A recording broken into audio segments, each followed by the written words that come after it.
Bab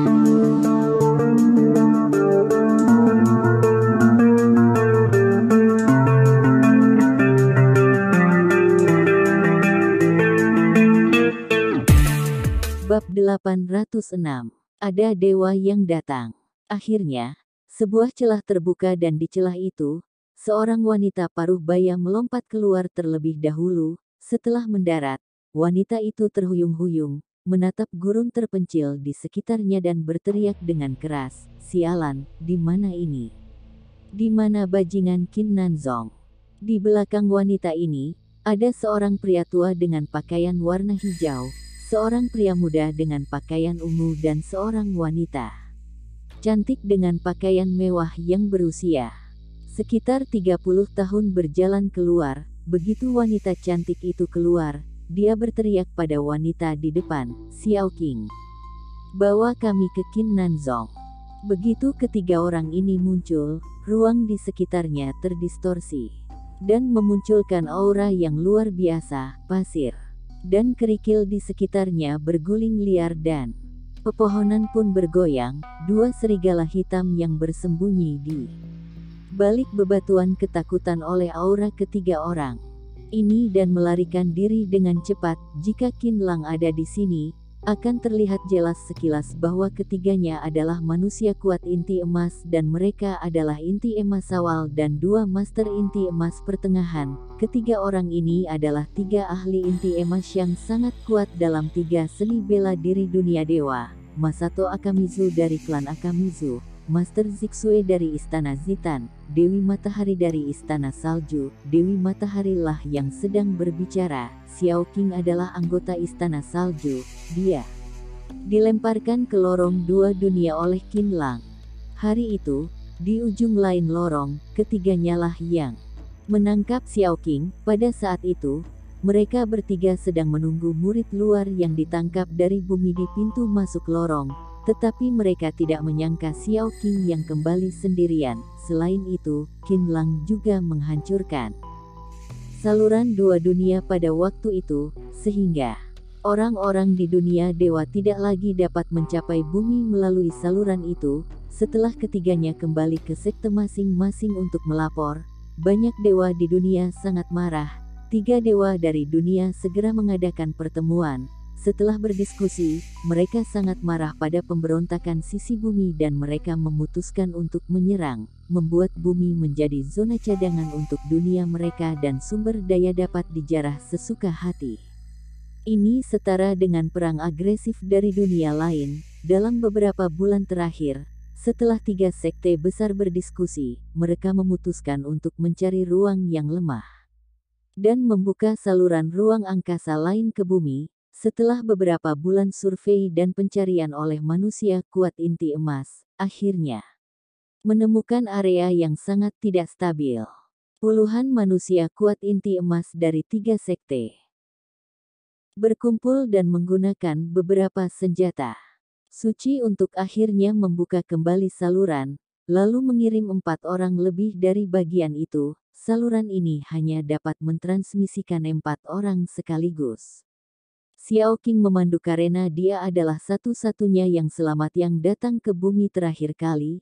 Tiga sekte lainnya masing-masing mengirim master inti emas dan dengan aura membunuh segera melaju ke bumi. Begitu dia memasuki bumi, Dewi Matahari meminta Xiao Qing untuk mencari Qin Nanzong. Masato Akamizu mengamati sekeliling untuk sementara waktu. Wajahnya tiba-tiba berubah dan mengatakan, "Jangan terburu-buru. Kamu lihat tempat apa ini?" Baru pada saat itulah Dewi Matahari dan Master Zixue memikirkannya sebentar dan menyadari bahwa situasi di depan mereka tidak sebaik yang mereka kira.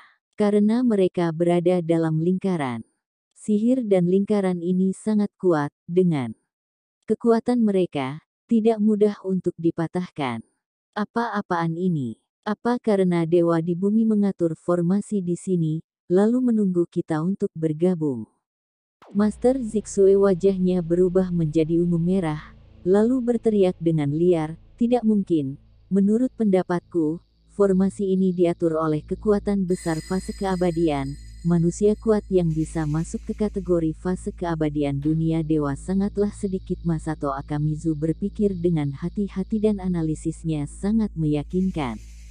Apa ini perbuatan Qin Nanzong? Dewi Matahari mengatakan dengan ngeram. Ketika kami menghancurkan lorong sebelumnya, kami sudah paham tentang kehebatan seni bela diri Qin Nanzong. Kehebatannya telah masuk ke tahap puncak dan dia pasti tidak memasuki tahap inti emas, tetapi metodenya cukup kuat.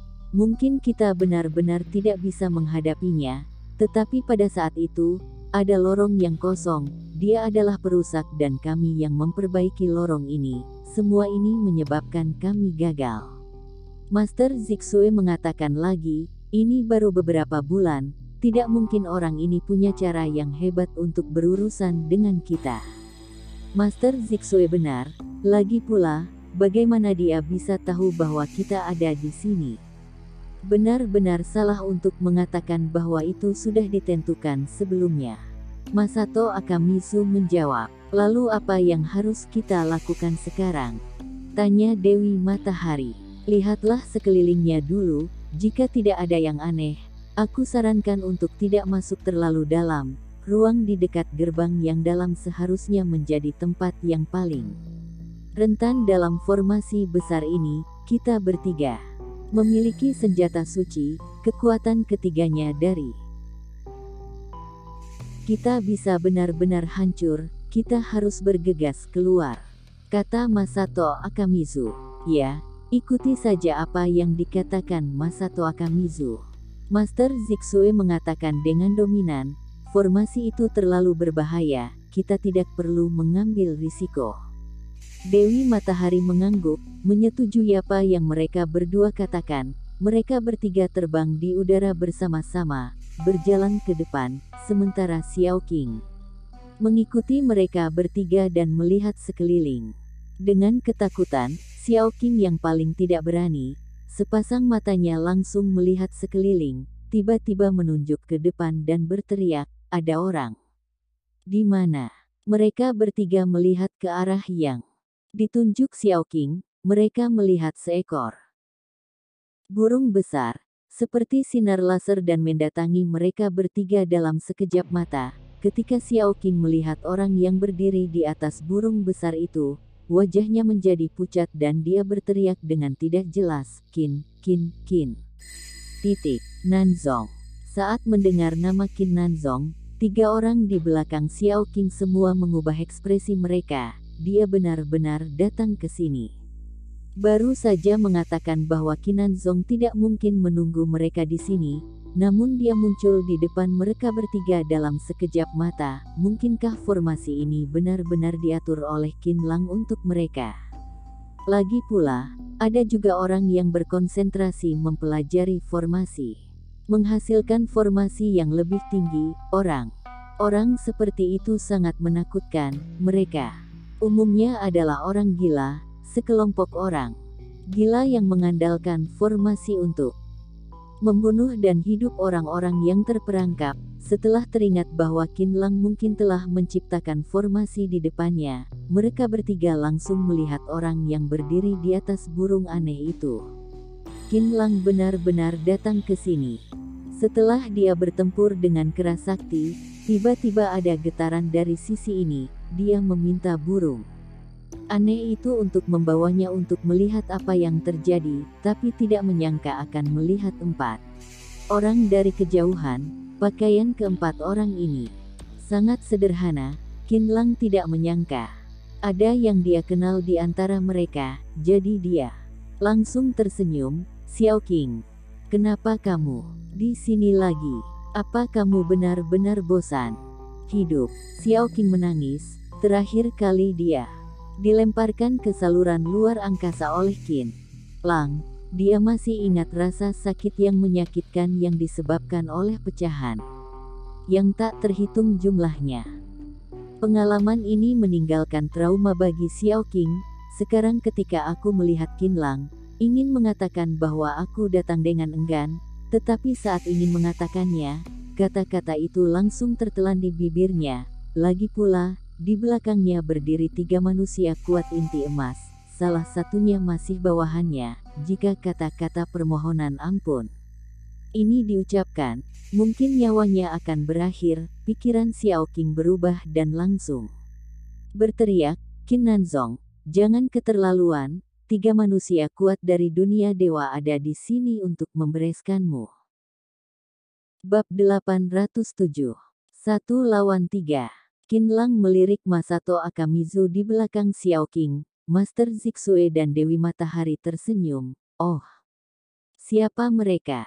"Hanya 3 dari mereka. 2 inti emas di tahap tengah, 1 inti emas di tahap awal, berani untuk menantang aku." Benar-benar tidak tahu diri, Masato Akamizu tidak menyangka dan terkejut bahwa Qin Lang dapat melihat tingkat kehebatan bela diri mereka bertiga secara sekilas. Mereka bertiga memandang Qin Lang pada saat yang sama dan menemukan bahwa mereka tidak dapat melihat kehebatan bela dirinya sama sekali, tapi dia memikirkan kehancuran lorong Qin Lang beberapa bulan yang lalu. 3 orang ini langsung menjadi tenang. Bagaimanapun, Qin Lang pada saat itu juga seorang master di tahap awal. Hanya beberapa bulan dia dapat mencapai tahap inti emas. Bahkan jika mereka bertiga tidak bisa menghadapinya bersama, benar-benar akan sangat memalukan. Masato Akamizu memandang Qin Lang. "Apa kamu Qin Nanzong?" Qin Lang melirik Masato Akamizu dengan acuh tak acuh. "Ya, aku Qin Nanzong. Kamu cukup hebat, tapi sayangnya, kamu tidak bisa melawan dunia dewa." Masato Akamizu sangat arogan. "Siapa kamu? Kamu benar-benar berlari ke bumi untuk memamerkan kekuatanmu. Apa kamu sudah meminta izin dariku?" Qin Lang memandang Masato Akamizu dengan jijik, lalu memandang Xiao Qing. "Sepertinya perkataan yang aku katakan padamu tidak kamu sampaikan." Xiao Qing gemetaran, menggigil, dia tidak berani bicara. "Xiao Qing, apa yang dia katakan?" Dewi Matahari melotot kepada Xiao Qing dan menanyakan dengan tegas. "Ini." Xiao Qing gemetaran dan berlutut langsung di tanah. "Tetua Matahari, dia mengatakan." "Apa yang dia katakan, katakanlah." Master Zixue juga penuh amarah. Dengan kemarahan ini, ada angin kencang. Xiao Qing buru-buru berteriak, "Dia menyuruhku memberitahumu, jangan coba-coba masuk bumi lagi, jika tidak, dia akan membunuh semua dunia dewa, menghancurkan sekte kami dan menghancurkan akar dari dunia dewa." Xiao Qing selesai bicara dalam satu napas, lapisan keringat muncul di tubuhnya dan seluruh tubuhnya menjadi lemas. "Menghancurkan sekte kami, menghancurkan akar dunia dewa. Baiklah, aku belum pernah melihat orang yang keterlaluan seperti itu." Dalam kemarahannya, Masato Akamizu mengeluarkan kayu sepanjang 3 kaki dan berteriak dengan marah, "Qin Nanzong, ingat, aku akan membunuhmu." Setelah selesai mengatakan, Masato Akamizu melambaikan seruling bambu di tangannya dan suara seruling terdengar merdu. Kemudian naga air berkabut yang bersinar keluar dari udara.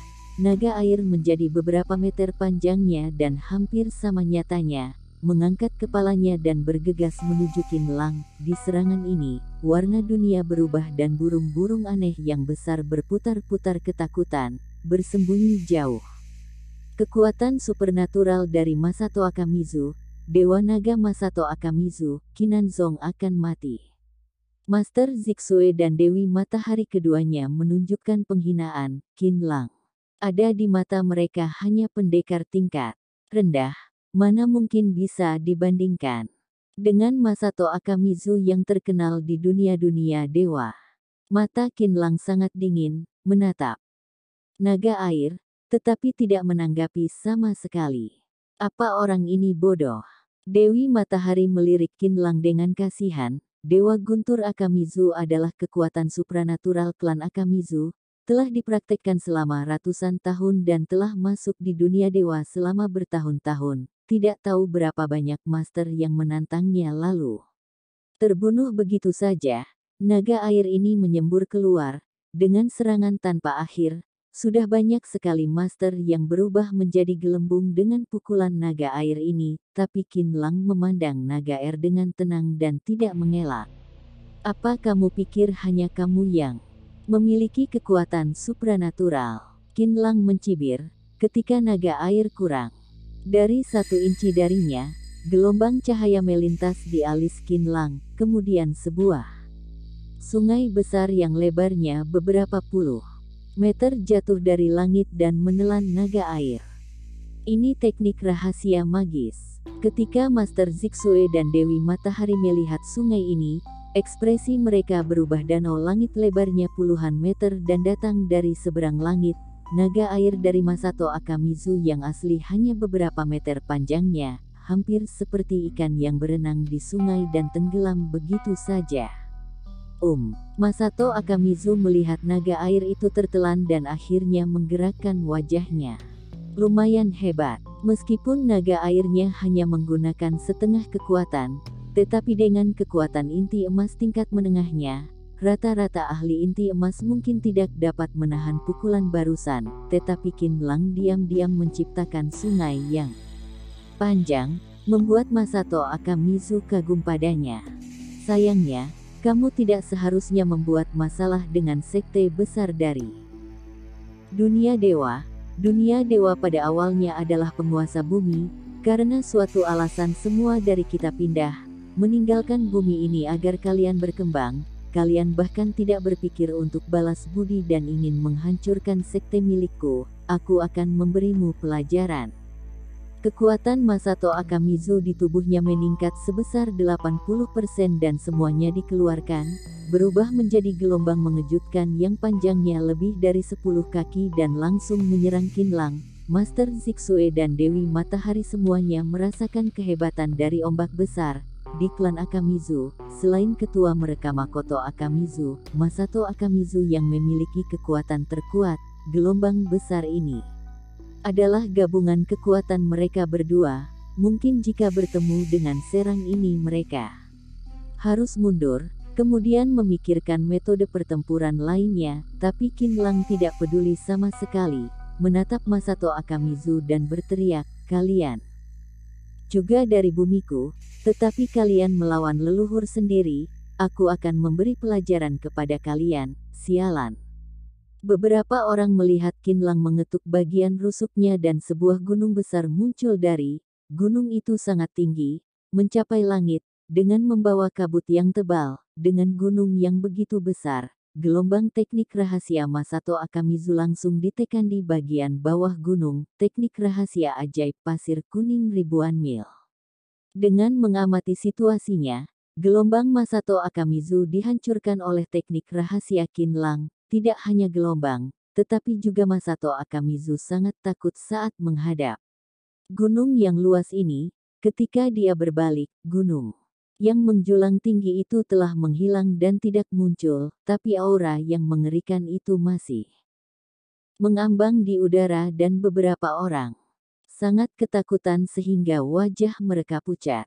Hebat, kenapa kalian berdua diam saja? Setelah menyadari Masato Akamizu jauh, dia berbalik lagi dan berteriak pada Master Zixue dan Dewi Matahari. Aku datang.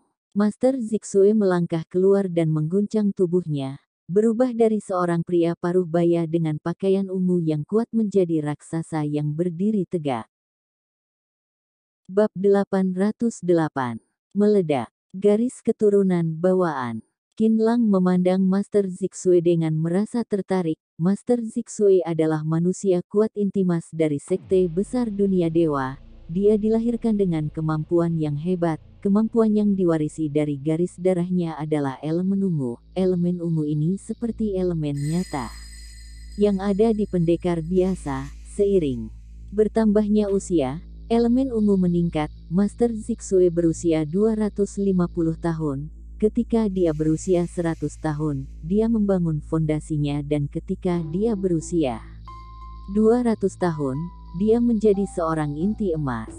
Berhasil melewati berbagai serangan, ketika dia berusia 250 tahun, dia sudah Berada di tahap tengah inti emas, ini adalah kepercayaan kultivasi dari garis keturunan bawaan dan potensinya jauh lebih kuat daripada pendekar lainnya, jadi tidak ada yang ingin memprovokasi orang keturunan bawaan, karena mereka pasti akan memasuki alam fase keabadian yang kuat.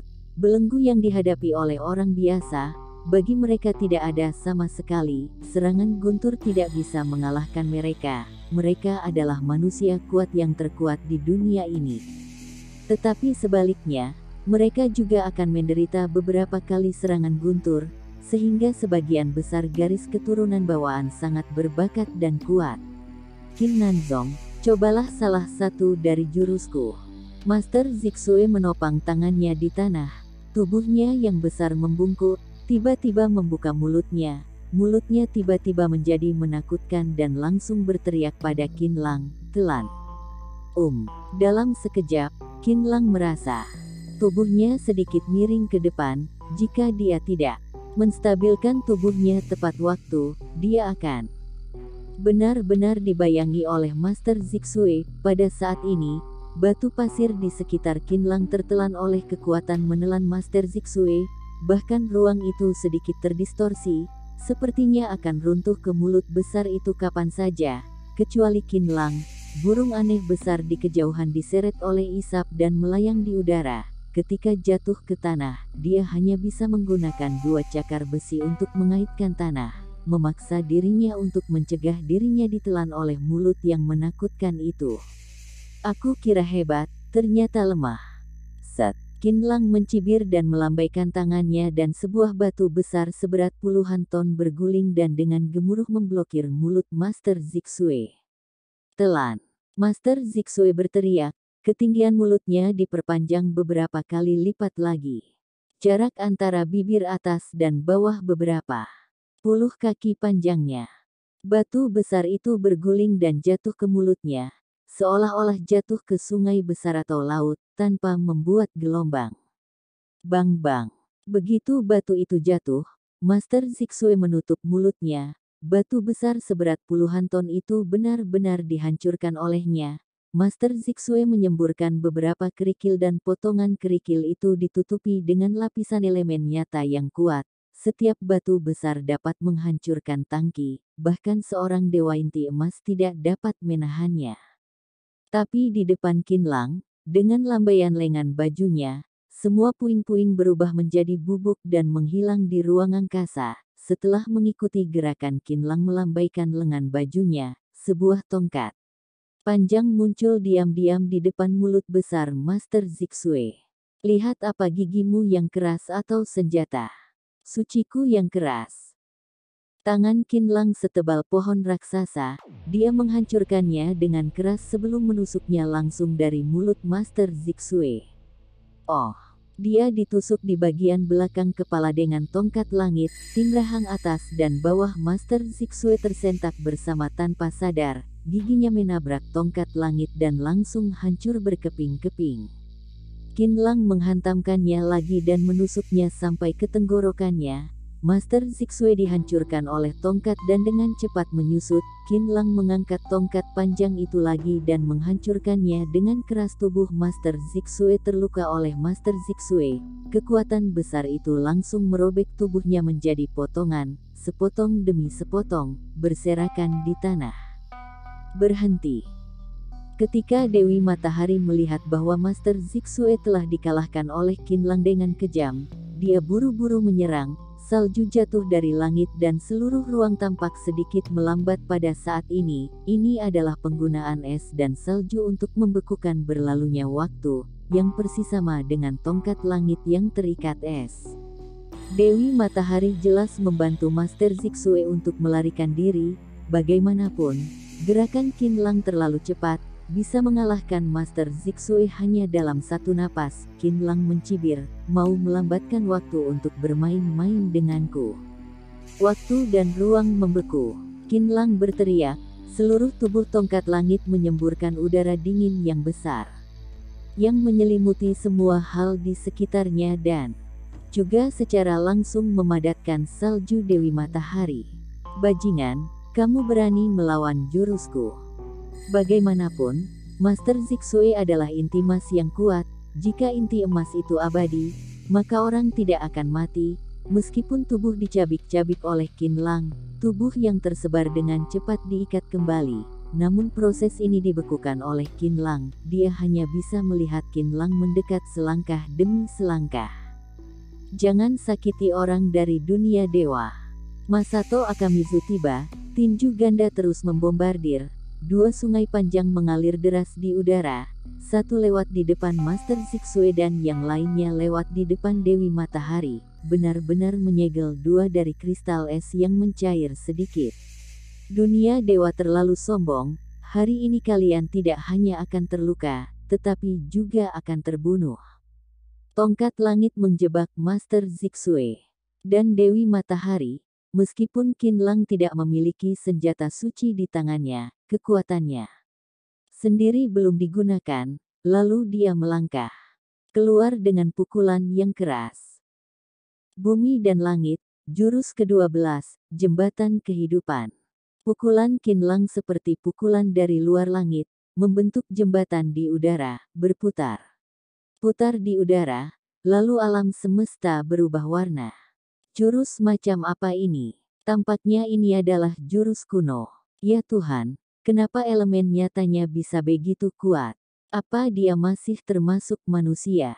Elemen nyatanya mungkin lebih kuat dari gabungan aura seluruh bumi. Bagaimana dia melatih kekuatannya?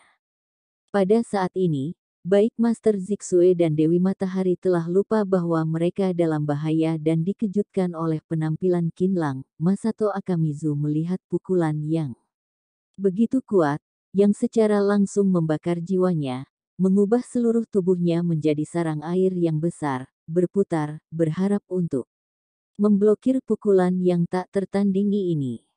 Oh! Pukulan Qinlang jatuh dan mengenai sarang air Masato Akamizu, menimbulkan gelombang mengerikan. Jangan! Masato Akamizu berteriak putus asa, melihat tinju Qinlang langsung menghancurkan tubuhnya, meraih inti emas dengan air yang mengalir di permukaan dan langsung menyeretnya. Inti emas adalah yang terpenting di jiwa. Tanpa inti emas, manusia kuat inti emas akan mati. Masato Akamizu tidak menyangka bahwa tinju Qinlang begitu kuat, langsung menghancurkan tubuh aslinya dan mengambil inti emasnya. Lalu inti emasnya meledak dengan kencang. Masato Akamizu meledak. Bab 809. Dia hilang kekuatan. Ledakan inti emas yang kuat, sebanding dengan kekuatan bom atom, mengguncang langit sepenuhnya. Tongkat langit yang tertutup es dihancurkan sepenuhnya oleh kekuatan ledakan inti emas. Tongkat langit meledak dan terbang ribuan meter jauhnya. Master Zixue dan Dewi Matahari tercengang oleh ledakan itu dan mereka langsung pusing. Qinlang, yang berada di pusat ledakan, menghilang. Ketika Master Zixue dan Dewi Matahari kembali ke lokasi ledakan, wajah keduanya menjadi sangat pucat. Tanpa diduga, orang itu bisa menghancurkan inti emas Masato Akamizu. Dewi Matahari masih takut ketika dia memikirkan Masato Akamizu meledakkan dirinya barusan. Akan terlalu mudah bagi orang dari bumi ini untuk mati. Jika inti emas Masato Akamizu hancur, aku akan menekan jiwanya di api dan membiarkan dia merasakan rasa yang sangat sakit.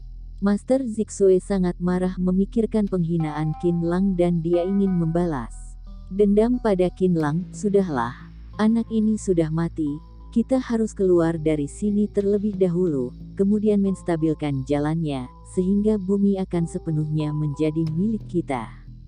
Dewi Matahari mengatakan dengan raut wajah yang kejam. Qinlang mungkin belum mati. Suara gemetaran terdengar di belakang mereka berdua, yang langsung mengejutkan mereka berdua. Keduanya menoleh dan menemukan bahwa itu adalah Xiao Qing dengan wajah yang sangat sedih. Xiao Qing baru saja melarikan diri ketika mereka berempat memulai pertempuran. Sebagai manusia kuat tingkat master yang telah bangkit, dia seperti semut di depan orang-orang ini. Secara alami, dia tidak bisa menangani semua kejadian yang bahaya ini. Tapi kemampuan Xiao Qing untuk melarikan diri benar-benar hebat. Dia bersembunyi jauh.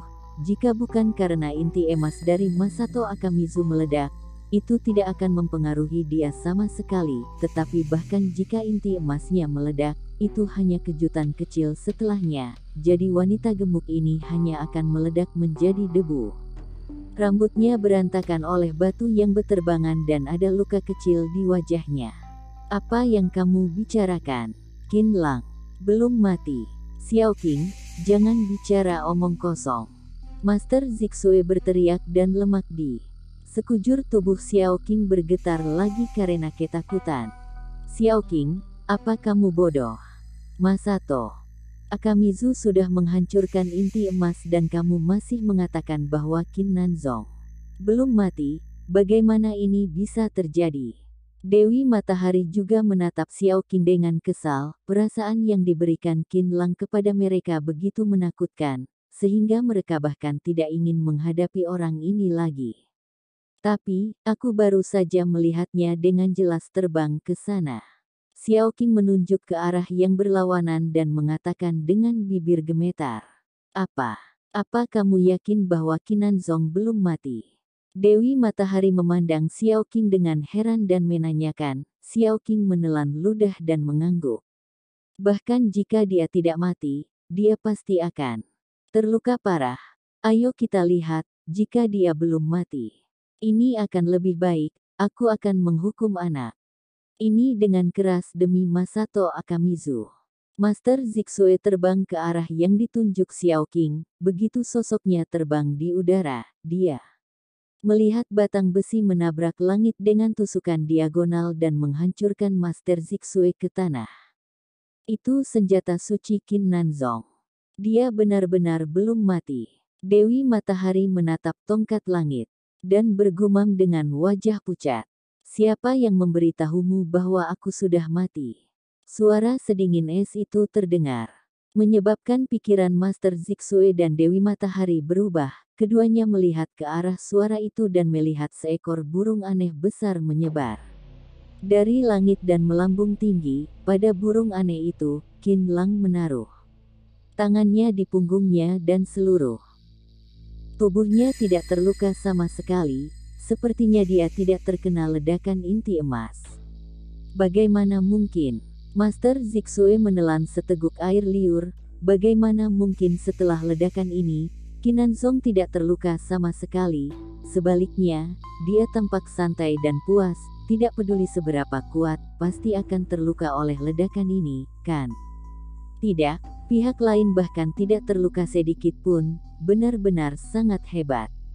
Bagaimana kamu menghindari penghancuran diri dari Masato Akamizu? Dewi Matahari juga sangat terkejut dan tidak percaya. Itu hanya inti emas yang meledak. Aku khawatir akan melukai tungganganku. Kalau tidak aku tidak akan repot-repot bersembunyi. Qin Lang mengatakan dengan tenang. Ternyata pada saat Qin Lang melarikan diri, bukan karena dia takut dengan kekuatan ledakan inti emas, tetapi karena burung aneh besar itu tidak jauh. Ledakan ini sebanding dengan kekuatan ledakan bom atom. Burung aneh itu pasti tidak bisa menahannya. Jadi Qin Lang bergegas ke sisi burung aneh, menariknya ke atas dan terbang ke kejauhan. Setelah ledakan benar-benar hilang, Qin Lang membiarkan burung aneh besar itu membawanya kembali. Pelarian Qin Lang barusan adalah 1000 mil jauhnya. Mana mungkin kecepatan burung aneh itu lebih cepat dari Qin Lang, secara alami sedikit lebih lambat untuk terbang kembali. Sehingga Master Zixue dan Dewi Matahari mengira dia sudah mati. Qin Nanzong, kamu memang kuat, bahkan jika kamu berada di dunia dewa, kekuatanmu juga luar biasa. Jika kamu mau, aku dapat menghubungkanmu ke dunia dewa dan mempelajari banyak jurus. Dengan kemampuanmu kamu pasti bisa mencapai level fase keabadian. Selanjutnya, di dunia dewa ada dewa. Dengan pengalaman belajar fase keabadian, kamu dapat belajar darinya. Master Zixue merayunya dan Dewi Matahari terus melihat ke samping. Jurus fase keabadian. Itulah yang paling diinginkan oleh manusia kuat inti emas. Sebagai master dari inti emas, apalagi yang lebih menarik daripada mencapai level fase keabadian.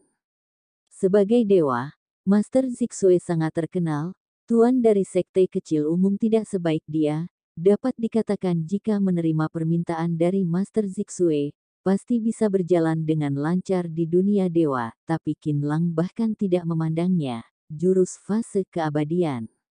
Aku bisa mendapatkannya dengan mudah, kamu berani melangkah ke bumi, maka kamu harus mati. Qinlang mencibir, lalu memegang tongkat langit, dengan gemuruh mendorongnya. Seolah-olah gunung Tai bergerak secara dengan cepat.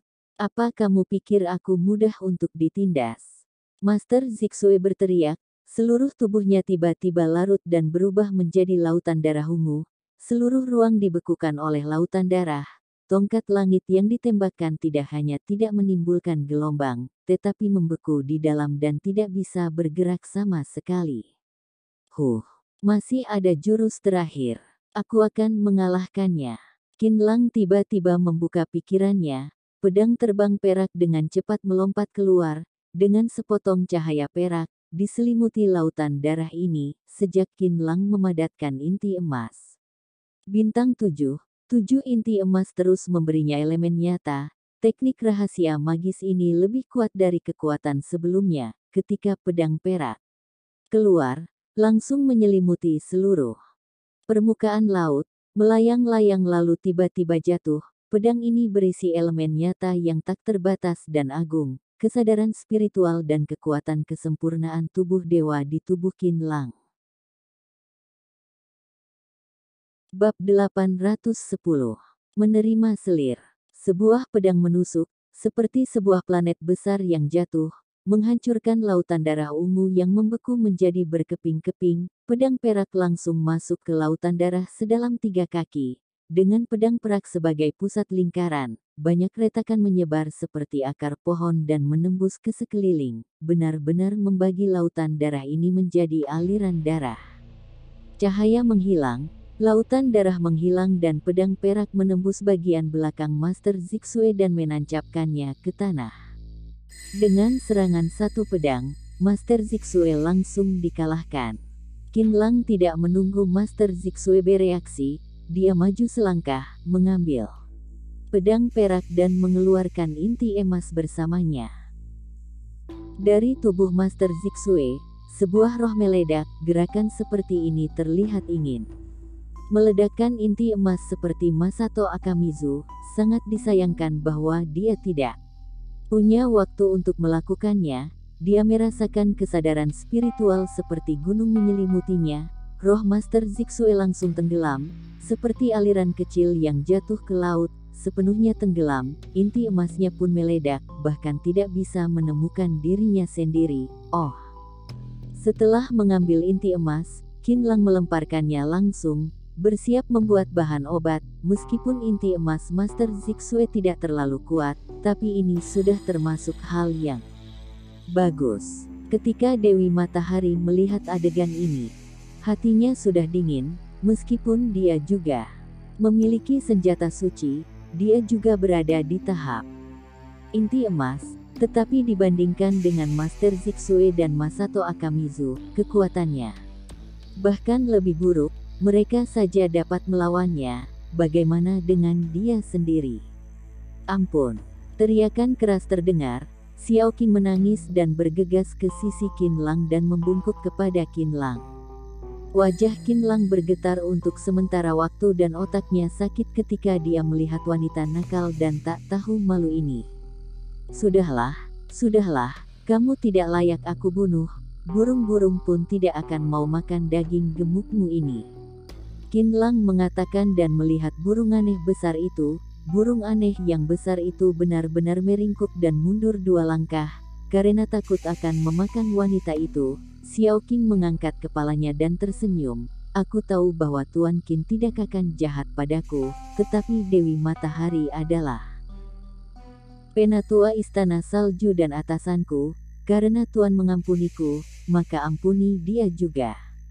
Dewi Matahari adalah wanita cantik yang terkenal di dunia dewa. Dia juga bisa dijadikan selir. Selama Tuan tidak membunuh, dia akan melakukan apa saja untuk Tuan. Dewi Matahari mendengar dari samping dengan wajah dingin, mengerutkan kening dan menegur, "Xiao Qing, apa yang kamu bicarakan? Bagaimana aku bisa tidur dengan sembarangan orang? Kamu ingin melayaniku, tapi aku tidak menyetujuinya." Qin Lang cemberut. Dewi Matahari benar-benar terbuka. Ketika ditempatkan di bumi, pasti akan terlihat baik, tapi jika ingin berada di sisi Qin Nanzong, rasanya tidak cukup. Kamu. Dewi Matahari memerah karena marah oleh Qin Lang, diinjak-injak sampai marah, tetapi mendapati bahwa dia tidak bisa mengalahkan lawan sama sekali, jadi dia harus bertahan. Selain itu, Xiao Qing terus mengedipkan mata padanya, membuatnya agar tidak melakukannya. Dewi Matahari mampu menahan semua ini. Qin Lang melirik Dewi Matahari, "Karena Xiao Qing, aku tidak akan membunuhmu, tetapi aku tidak mungkin membiarkanmu berbuat sinaknya di bumi ini. Aku akan memberimu kutukan. Jika kamu berani menyakiti seseorang di bumi, kamu akan memicu kutukan itu dan mati." Ketika Qin Lang selesai bicara, dia mengulurkan pedangnya dan mengeluarkan kutukan, lalu dengan cepat kutukan itu menembus ke tubuh Dewi Matahari. Dewi Matahari merasa bahwa nadi di tubuhnya tiba-tiba mengencang dan seluruh tubuhnya tampaknya memiliki lapisan pengekangan ekstra. Metode orang ini sangat kuat, sama sekali tidak bisa ditolak. Dewi Matahari berpikir dalam hatinya, jadi dia mau tidak mau harus pasrah. Qin Lang meminta Dewi Matahari untuk membawanya ke gerbang misterius. Kali ini, Qin Lang tidak secara langsung menghancurkan gerbang misterius itu, tetapi memasang penghalang di pintu masuk gerbang misterius. Begitu seseorang datang lagi, Qin Lang akan tahu. Setelah melakukan ini, Qin Lang berjalan di sekitar pemakaman kematian untuk sementara waktu, kemudian mulai mencoba untuk memperbaiki formasi ini. Qin Lang membutuhkan waktu seminggu untuk memperbaiki formasi ini menjadi sepertiga ukurannya. Formasi ini ditetapkan oleh fase keabadian. Kekuatan fase keabadian yang mengatur formasi harus sangat kuat. Dengan kekuatan Qin Lang saat ini, cukup untuk dibanggakan mampu memperbaiki sepertiga dari formasi ini. Sepertiga saja sudah cukup, jika ayah dan yang lainnya dalam masalah, ini bisa digunakan sebagai tempat persembunyian. Cadangan. Nanti aku akan membuat formasi teleportasi kecil untuk berkomunikasi antara kota Linan dan di sini, jadi bahwa dua tempat ini dapat berkomunikasi, pasti akan menjadi sempurna. Qin Lang melihat tempat misterius ini dengan puas dan diam-diam merencanakan. Dewi Matahari dan Xiao Qing mengikuti Qin Lang berkeliling di lautan kematian, melihat formasi Qin Lang, menemukan tempat yang cocok dan menggambar sebuah tanda di tanah. Ini teleportasi. Dewi Matahari mendapat informasi lebih banyak. Di dunia dewa, ada banyak formasi teleportasi seperti itu, yang digunakan untuk transmisi timbal balik antara berbagai sekte. Tetapi orang-orang yang mengatur formasi teleportasi ini adalah semua orang yang hebat. Dikatakan bahwa masih akan ada formasi teleportasi di dunia dewa dan pasti tidak akan ada lebih dari 3 orang. Selain itu, formasi teleportasi dunia dewa tidak hanya terbatas, tetapi juga membutuhkan banyak tenaga kerja dan sumber daya material. Mana mungkin semudah Qin Lang membuat formasi. Dewi Matahari dapat melihat dari cahaya yang dipantulkan setelah susunan rumit digambar, bahwa formasi ini dapat digunakan. Hanya saja teleportasi biasanya 2 pasang, yaitu teleportasi 2 arah dapat digunakan. Qin Lang telah mengatur teleportasi di sini dan Dewi Matahari tidak tahu kemana pihak lain pergi. Setelah melakukan semua ini, Qin Lang membuka celah dalam formasi ini dan berdiri di celah tersebut. Qin Lang memandang Dewi Matahari dan menanyakan, "Apa kamu akan keluar denganku? Atau tetap di sini?" Sebelum Dewi Matahari bisa menjawab, Xiao Qing segera berteriak, "Kita ingin keluar denganmu. Tidak ada yang baik di sini, kecuali beberapa monster, semuanya adalah gurun. tidak bisa melakukan apa-apa selain berlatih. Dunia adalah hal yang paling bagus, ayo kita pergi. Dewi Matahari memelototi Xiao Qing dan ingin menamparnya, tetapi ketika dia tenang dan menganalisisnya, Xiao Qing tampaknya benar. Dibandingkan dengan istana salju, gurun ini jauh lebih bersih dan rapi dan tidak ada tempat untuk tidur dengan tenang, jadi dia harus selalu waspada terhadap serangan musuh dan monster-monster itu. Tetapi kekuatan monster-monster ini tidak lemah, semuanya memiliki kekuatan tingkat dewa dan hanya mengandalkan kekuatan tubuh fisik, semua itu dapat melawan dia dan Xiao Qing. Hari-hari ini mengikuti Qin Lang melewati gurun ini dan berjalan ke beberapa reruntuhan. Bahaya di reruntuhan ini sekarang membuat Dewi Matahari merasa takut. Jika bukan karena langkah Qin Lang, Dewi Matahari akan jatuh ke kuburan ini. Kuburan kematian memang menakutkan. Setelah banyak pertimbangan, Dewi Matahari masih merasa bahwa lebih tepat untuk keluar dengan Qin Lang. Aku pergi bersamamu. Dewi Matahari menggigit bibirnya dan akhirnya mengambil keputusan.